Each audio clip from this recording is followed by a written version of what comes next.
Michael Perez, welcome to Tell Me a Story. Thanks so much for joining me today.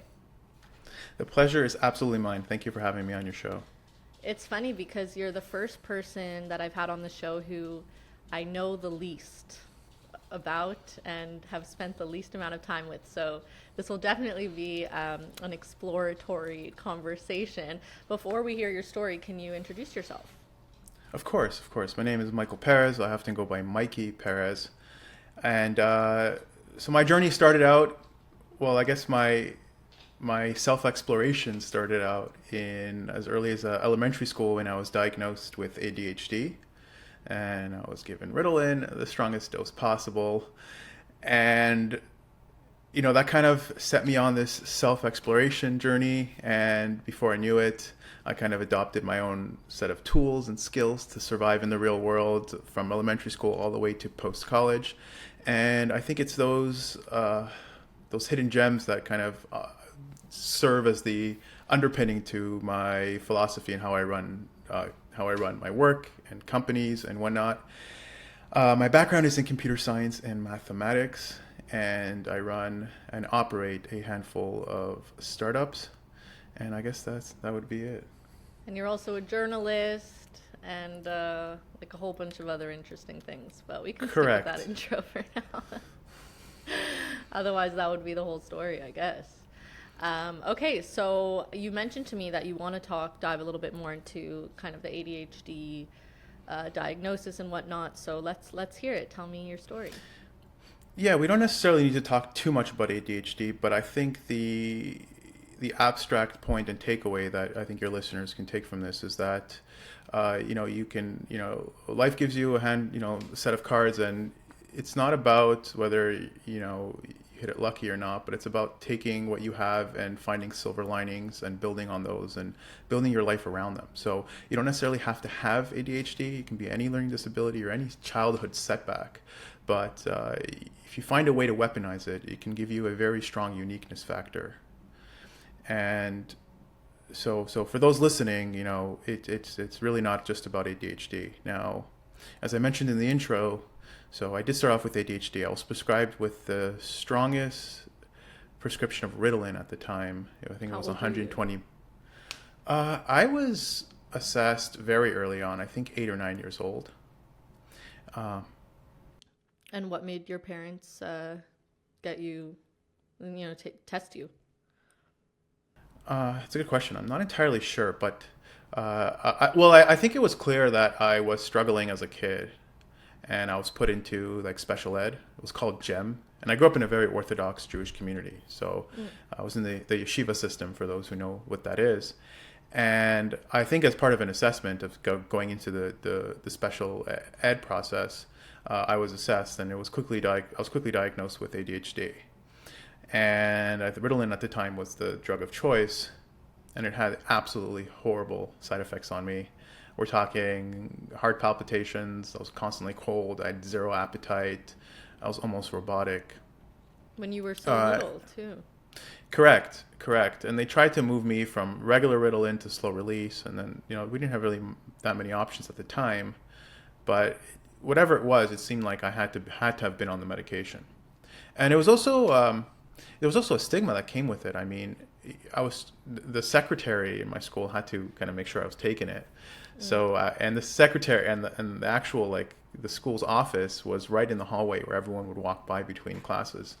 So it was always like, hey, that's that guy who takes that pill, right? And as kids, no one really knows exactly what it is. Yeah, it feels like And now everyone and their dog takes ADHD medication, but when you were a kid, it must correct. have been a little bit different. Correct. And it was also when the teacher came in to teach math or when the teacher came in to teach English, I had to leave the room and go to the special class, I guess for the stupid kids kind of thing. Mm. And yeah, as a kid, you don't really understand the world around you, and it kind of hits you hard. But that's pretty much how it was for English and math. I remember I would go into special ed. Even for Hebrew learning at the time, I would go to special ed, and that's pretty much how life was. But the side effects were really bad, and I think as I got older, the side effects got even worse. So you Or, kept or taking it despite the side effects? Sorry for all the questions. yeah, of course. Yes, I did, and they tried lowering the dose and switching up the types of from slow release to just back to regular. They tried all different sorts of stuff, and at some points they thought I might be making it up, so they put it in my food, and then I would still complain that I didn't feel good, and then they're like, "Okay, he's not lying." Um, The scientific method. yeah, and I think they tried to weaken my dose, but whatever it was, it definitely wasn't fun. But here's again that silver lining: when it worked, it worked. It was like shooting darts in the dark, but you sometimes hit that bullseye. And what was so magical about that bullseye was that it served as a frame of reference. It's like, oh, this is what it's like to focus, and this is what it's like to kind of block out all that noise and to hone in on a task and just get it done. And it was a unique feeling. It wasn't a feeling that I was capable of feeling organically or naturally. But even if the medication wasn't working for me, at least I knew what it meant to have a goalpost, to have something to aim towards. And I think that was the biggest blessing in disguise, where as I started to wean off it, I kind of knew what I had to work towards. And if you think about it in the schooling system, especially as you start early on, and I'm not criticizing it because I'm not here to propose. I can't think of a much better solution, maybe incrementally with a lot of optimization. But there's a bureaucratic schooling system where you dump kids in a class by age, and the curriculum is really broad, and you're teaching everyone the basics. And as they kind of excel in life, they can hone in and they can target a specific discipline or domain of expertise. So I wasn't really doing things I loved doing. I was just doing really broad courses, as every kid does. And I think with people with ADHD, they're really bad at doing things. This is the case with everyone, but I think it's compounded with people with ADHD, where you're really bad at things you don't like, and you become very good at things you do like. Because you find a way to get things done. When you like something, you're not necessarily that noise naturally is a little weaker because you have an excitement to focus in, and that becomes addictive because you don't get that in many other places. Can you try, as someone who doesn't think she has ADHD, can you try to explain it to me, I guess, or, from, 7-year-old you, what it was like to... Yeah, I mean, just what do you hate doing? Like, what do you absolutely hate doing? Maybe like accounting, bookkeeping, your taxes. I hate logistics. Like I hate finding a time and date that works for me and other people. Okay, so think of your full-time jobs was finding logistics, and not even for yourself, for someone else. Yeah, no, I'm out.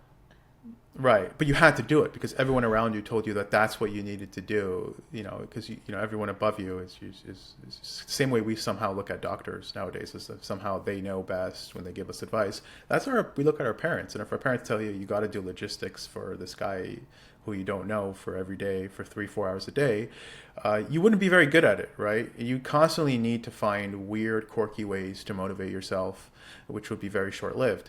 And I guess that's how it'll be with someone with ADHD, where you have that compounded effect. But when you find something you like doing, it's really fun, and you become really good at it. So, as I started, I'm now transitioning from elementary to high school. This is where I started to pick up on a few things.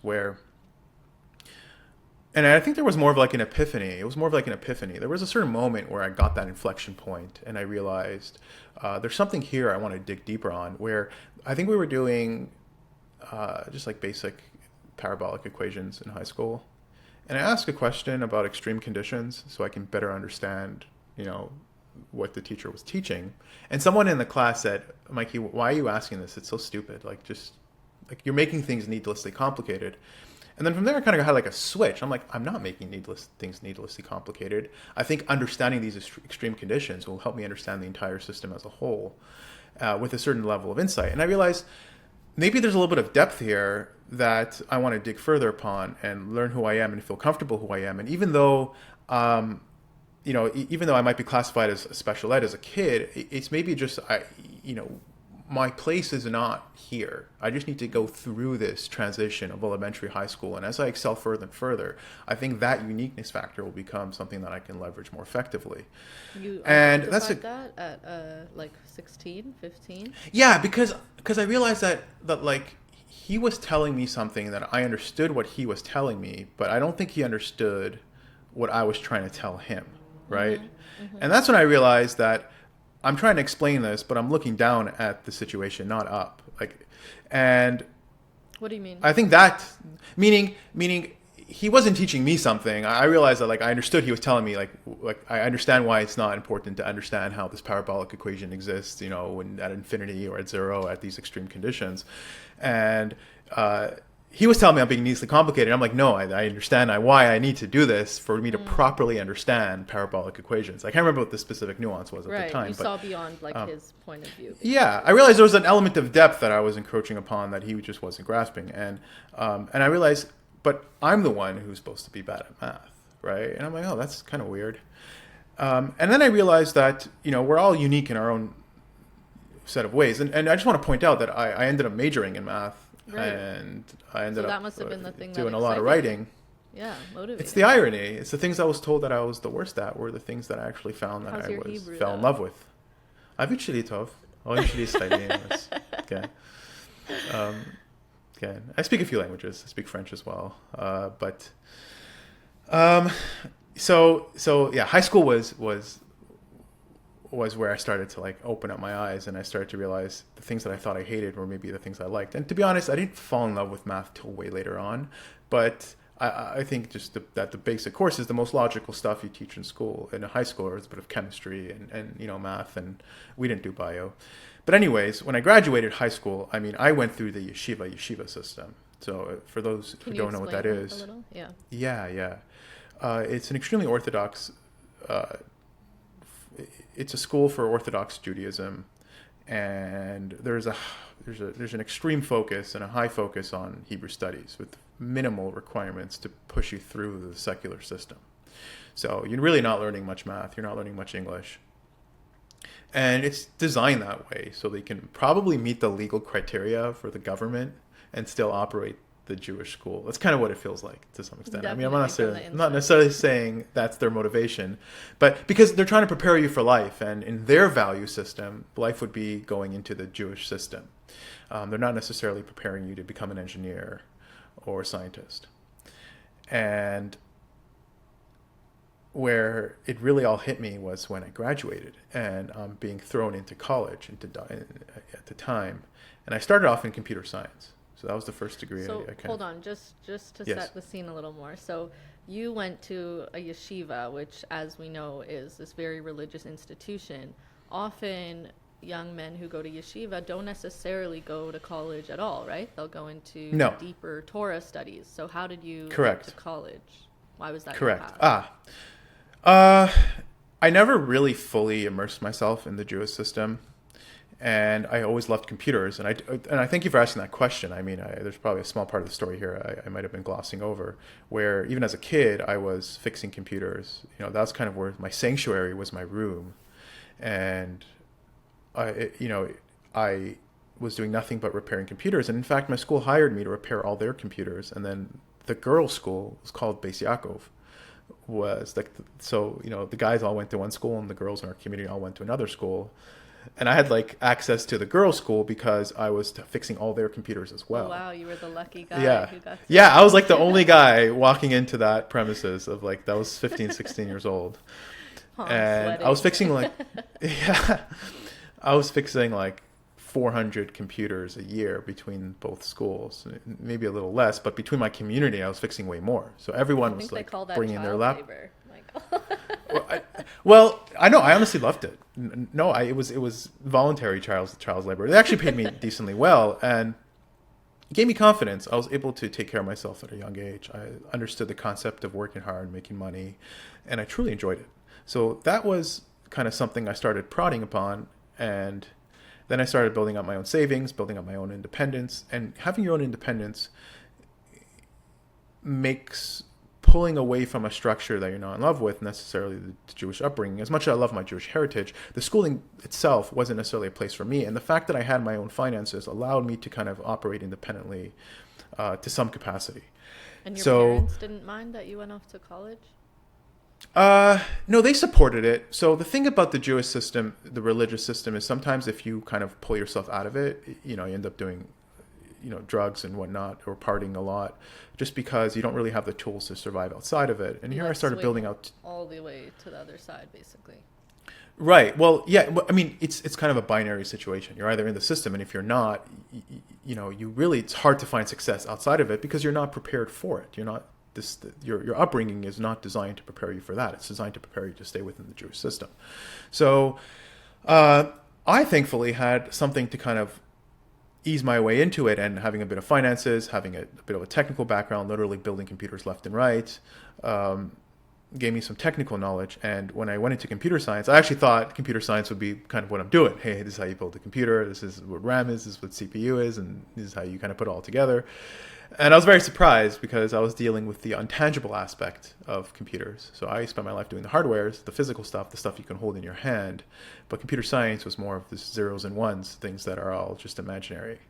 Mm-hmm. And I was like, oh, wow, there's so much I don't know. I was like, in fact, I know absolutely nothing about anything. And even more so, I started realizing how now I'm in a more competitive landscape where I'm with people who didn't go in the Jewish system. Are you wearing like a kippah still? Like, what's your religious? No, right now I do wear a kippah about like 60% of the time. We can get into that. Okay, so oh no, I'm just trying to set the scene. Yes, of course. So now I'm happy to. It's kind of we're going through the timeline here, but at the time, I spent a year in Israel in between. So I did yeshiva in Israel. And that to me was very insightful because I got kind of completely out of the system. And I wasn't really in yeshiva then. And I wouldn't say I was wearing a kippah then. And maybe just during Hebrew class I was. But when I was going out, I definitely wasn't. And in Dawson, I definitely wasn't. In college, I definitely wasn't. Okay. In fact, we'll get to that point in just a split second because, it is relevant. And thank you for asking. But I started realizing that once I kind of thrown myself into more of a competitive landscape, I realized how far behind I am because I'm here just like doing basic algebra and geometry from high school. And then I met a kid, well, I guess a colleague of mine who was about a year or two younger than me. So he was like 16, 17. He was Jewish too, but very different kind of Jewish. I mean, he wasn't in the Jewish system whatsoever. And he understood Calculus 1, Calculus 2, and then multivariable calculus, and he understood physics, electricity, mechanics, and he understood how these different, not only did he just know these topics in the most impressive way, but he was connecting them between courses. So he was explaining me proofs, and he was applying the calculus proof to physics. And I was struggling because I was doing Cal 1, I was doing pre-calc at the time, and then I'm like, hey, can you teach me this stuff? And I started paying him. So on Shabbat, when I was pretending I was going to my friend's house on a Saturday when you weren't really allowed to do much in the sense that it's a religious day and you pretty much pray, eat, and sleep. I was hiding my clothes on a Friday afternoon at the park in a bag under a tree. And then I would leave the house, take the clothes, go to a Starbucks, change so I didn't look, like white shirt, black pants. And then I'll spend the whole day studying math with this guy. Wait, so you were living with your parents at this time. That's why you're hiding the clothes. Okay. Correct. Otherwise, correct. Okay. Yeah. I'm with correct. Yes.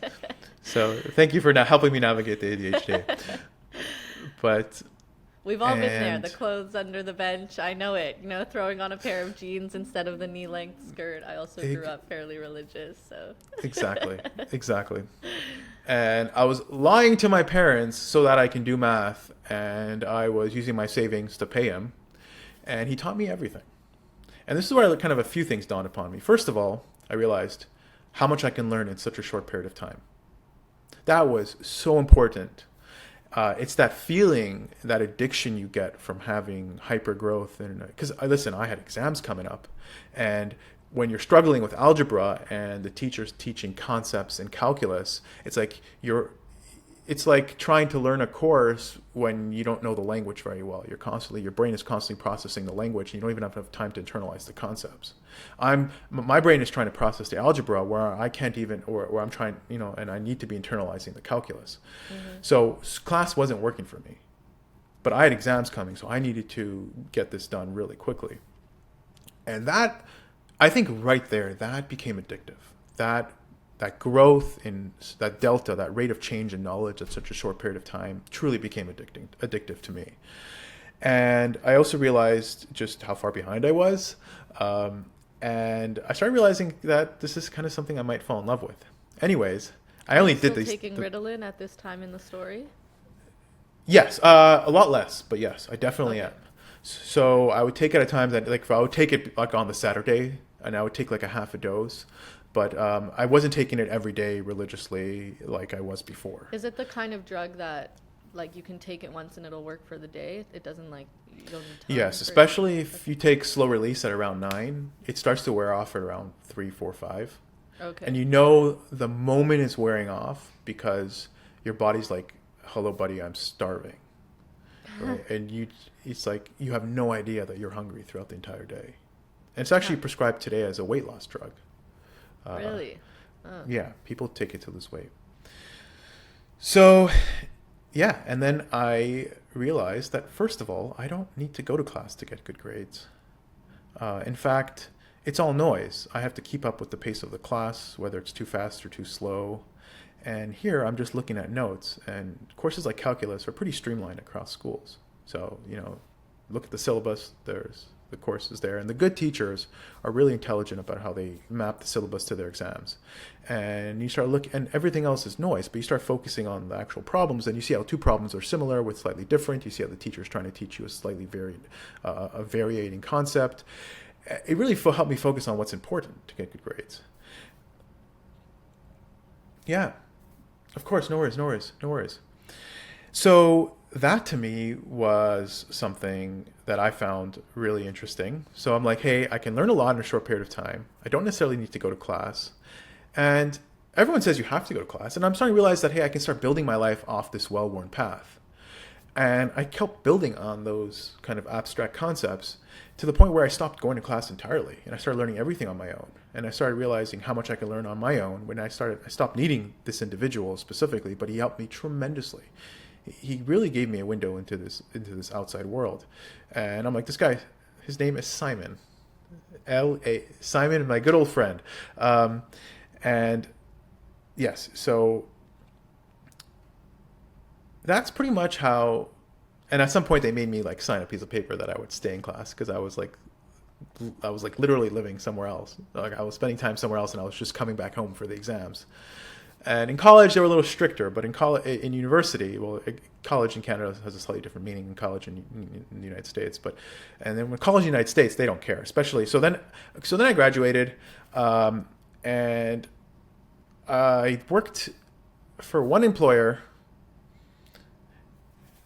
Yeah, so I finished college, computer science, and then I had one employer, and that's when I realized, you're addicted to that rate of change, that growth in knowledge, and doing the same monotonic stuff, and also working towards someone else's dreams and not building your own, where that ADHD factor kind of stepped in, where I was maybe doing good at the job, but I wasn't in love with it. Then I went back to school and I did mathematics. And in fact, I would say in retrospect, math helped me more for computer science than computer science ever did.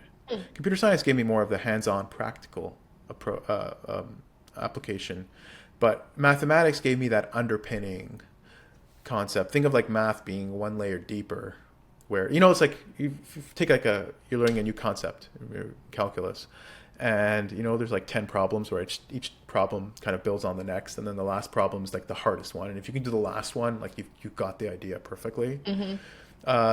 Like think of like starting with the last problem and spending 3-4 hours, but you get it, and then everything else just seems super simple. I'd say computer science, you can be really good at computer science and not know math whatsoever. But to be honest, all the computer science constructs, if you look at a function, anytime you dig beneath the surface, it's all mathematical constructs.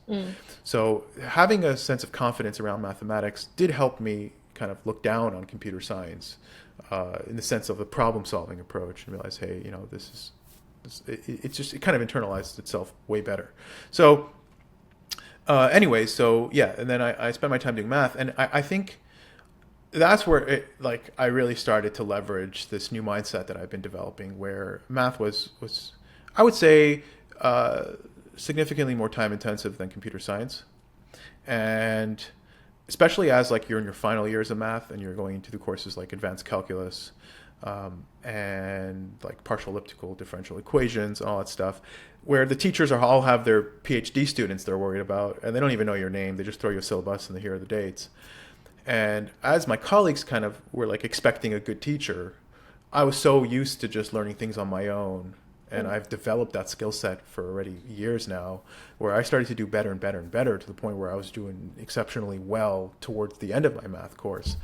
And I realized this is, something that it's valuable here. I need to build on this further. And I would say that even how I operate today is really under that lack of complacency, constantly hungry, always expanding outwards, where I have just a kind of a set of philosophies that I live by, and I'm happy to walk through some of them. But today I do a lot of really technical software development. We do cloud computing. We do some pretty interesting marketing, and we do public relations at a very technical level. So yeah, there's a whole lot going on, and we build news publications. So much fun stuff where it almost seems like it's chaotic because there's so much being done, but there is a method to the madness. There is a rhythm, there is a, what is that saying? Rhythm to the rhyme? I don't know, possibly, Reason, something like that. Yeah. Yeah. something like that. Yes. Hopefully, So do you hopefully someone in screen? the comments section Yeah, can exactly. save us. Do you screen for ADHD when you hire people at your company? No, not really. No, no. But hiring is actually stressful sometimes. So going back to, like, I guess what I'm trying to understand is if you could redo your childhood, what would you have done differently, like with regards to the ADHD component, I guess, or how it affected your life? That's a very, very good question. I never actually thought of that. But here's the thing. The things that were my greatest shortcomings and disabilities were the things that forced me to carve the path that gave me an element of growth that I'm grateful for. Yeah. So the more I talk about the things I didn't like, the less I understand where I could be today. So that's why it's a bit of a hard question to answer, because You wouldn't even be I you really today. I wouldn't even be me, and I really rode those silver linings as far as I could. So, but certainly it would be good to have not have to have ADHD. It certainly would have been good to have a better relationship with Ritalin.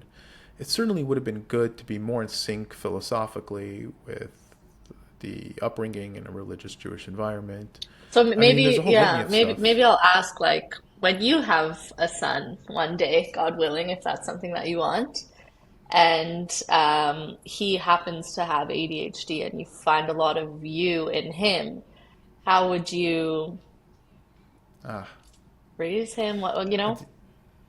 yeah, that's $1 million question. I like your questions; they're really good because they're making me think about stuff that I haven't thought about too much. But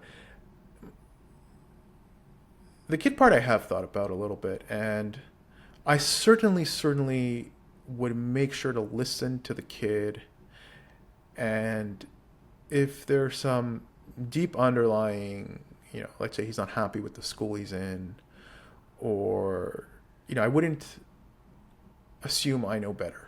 Mm. I would listen to the kid, and I would try to give him that sense of, build up his confidence around him doing things he likes doing.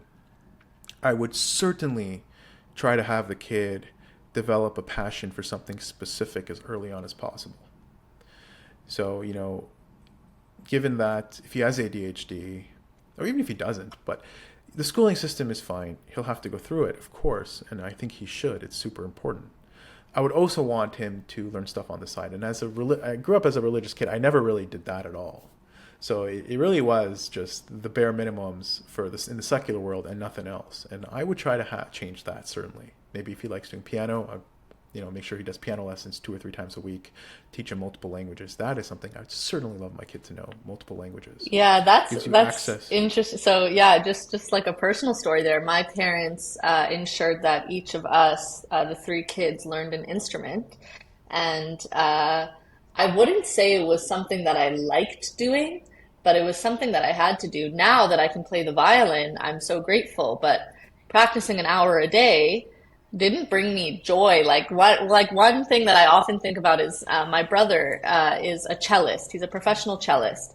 But when he started Oh wow. learning the cello when he was little, he absolutely hated it. Screaming, crying, yelling, the whole nines. I would say most normal parents would kind of throw up their arms and say, "That's it. Like, okay, you don't have to play the cello in the more anymore." My mom was not that parent. And I mean, thank goodness for that because now it's basically his whole life. It's what he lives for. So, Right. one question that I have, I mean, I don't know who can answer it, but it's like, how far is too far? Like, when does it become Right. traumatizing to keep the kid playing the instrument, and when does it become for their benefit? Which is quite a different conversation, but you made me think of that. Right. No, it definitely is an art and a science form there where you want to surround the kid with things that can truly benefit them in the long run. And then this is where the becomes the job of a good parent to help them see the value in why you're asking them to do these things. And also the fact that they understand that you give them freedom as much as you can, that they learn to trust you and they trust your intuition and they know that you truly do have the best intentions towards them, I think would make it easier for you to convey that effectively. But I certainly agree. And learning the cello, playing piano, that literally is learning another language. Hmm. It's a form of communication. Absolutely. Learning how to learning how to program is a form of communication, and learning how to learning Spanish or French is a form of communication. And they're all languages that tap into unique networks within the brain, but they also give you just a larger, you have a broader reach of things and people you can communicate with, which is just absolutely amazing. Yeah. And in terms of, specifically, if my kid, I'm happy to put my kid in religious Jewish school. I think there's so much beauty in there. But if the kid is not happy with a specific school or wants a specific change, I'm going to put more value into what he wants because I do think that that will give him a healthier upbringing. Hmm. So, Michael, if this is your soapbox, like why did you tell us this story or this journey of yours through kind of accepting your ADHD, learning to excel within it, finding those silver linings, and then getting to where you are now? Well, I'm really grateful for it, to be honest with you. And I would say I had an exceptionally good upbringing. I had exceptionally good parents. I have exceptionally good parents. Um, and I'm honestly nothing but grateful for that. Now, I never really looked at having ADHD as kind of something that, I can look back on and be like, oh, I had it so hard. But I do think talking about it's important because whether it's ADHD or a million other problems you might have growing up, it's important to realize that you have two choices and no one else can make that choice for you. You can either label yourself as disabled or unlucky and go about your life operating under that premise where every time you feel challenges in life, you say, it's not my fault, it must be easier for other people. Or you can get aggressive and innovative and weaponize your disabilities and weaponize your shortcomings and learn how to use them effectively to kind of create a uniqueness factor that once you do find a way to operate, whether it be economically or otherwise, you can offer something to the world that other people can't. Mm. So, and no one else will help you make that decision. That comes from within. It really I does. have to tell you a couple. So I recently started my business full time as a ghostwriter, and I was talking about the decision months ago with my therapist, and I ended up from our conversation, I ended up writing an article called "My Therapist Says I'm Not Cut Out to Be an Entrepreneur." And it was all about kind of like my tendency to be anxious and et cetera, et cetera. And from that article where of course I was like, oh, but I'll find it as my strength, blah blah blah. A lot of people actually resonated with that. A lot of women Yeah. specifically actually really felt like they've had to go through the same things, kind of harnessing their so-called weaknesses or fallbacks as part of how they do business, which it sounds like that's what you're doing too. Right. Right. And here's what I would, just to give you a broad answer to that point, or just to add to that point broadly, I wouldn't take advice on fitness from someone who's not fit. I wouldn't take advice. So, and those are the ones who are the most likely to give you their opinion. So, if someone has, a corporate job, which I'm not, and maybe it's a bad parallel here because there truly is nothing wrong with a corporate job. It's absolutely great. But, you know, they're giving you, they may even have good intentions towards you, and they're authentic and they're genuine in terms of what they're telling you. But they found success in a different vertical. So if they're in a corporate setting, they might not necessarily understand the nuances of finding you success outside of that and building something on you completely on your own. So it's important to understand the context in which you generally get advice from. And what is it? What is the criteria to be an entrepreneur? It's just saying, "Fuck it, I'm going to build my own." I'm willing to take a hit for 3, 4, 5 years. I'm willing to subscribe to different, um, a different function of growth as opposed to finding a bureaucratic company growing in a linear fashion and tapering off at the top. Maybe I'm going to take an exponential curve where I make very little in the beginning and I put so much effort in, and then eventually I get that inflection point, and then I start to see that success after 4 or 5 years of nothing but grit and persistence and stubbornness where it's needed. So each their own. And by the way, being an entrepreneur is not necessarily better than working for a company. It all comes down to what makes you happy. Definitely. Well, Michael, thanks for joining me today and sharing your story. Really good to get to know you a little bit more, and hopefully we can just continue sharing stories in the future. Yeah, thank you for having me, Dina. It's been a pleasure.